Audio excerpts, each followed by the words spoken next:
In this video we're going to be looking over this Minolta SRT 200 35mm SLR. It's a camera body only, there's no lens. I have this this body cap that will come with it. It has no brand on it, but it fits the Minolta mount. And I thought what we would do is just look this over. First, maybe a few comments about the SRT 200. The SRT 200 is very similar to the SRT 201 with a few exceptions. It's a slightly less expensive option. It's missing the self-timer, and it has no indication of the shutter speed in the viewfinder.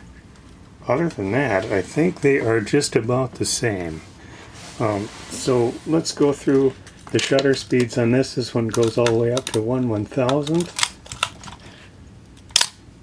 1/500th, 1/250th, 1/125th, 1/60th,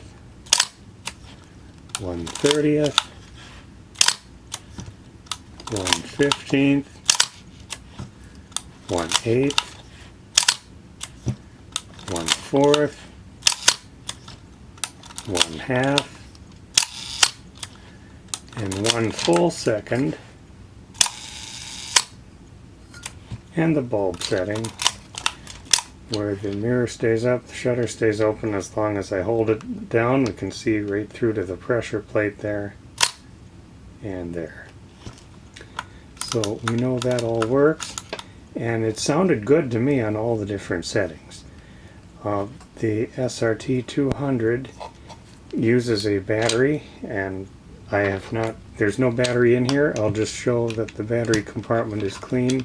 I did put one in, and I verified that it's sensitive to light. I didn't check it for absolute accuracy, but the battery compartment is clean, and it takes that PX 625, I think it is, and there's some difficulty getting those at the right voltage, so be aware that there's a lot of things on the internet about how to deal with that voltage problem.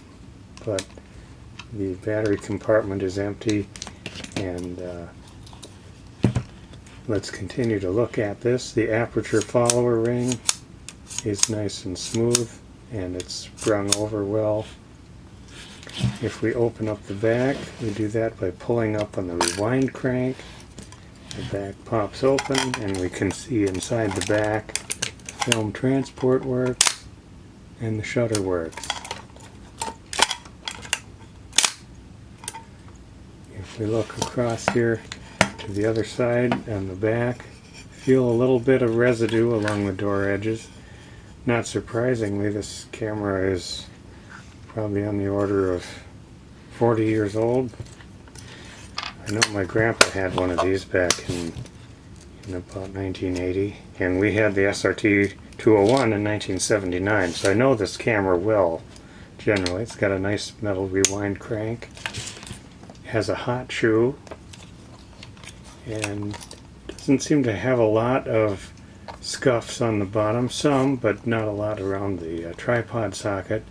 One thing I noticed is there was supposed to be a little center piece in this knob that had a little red pointer.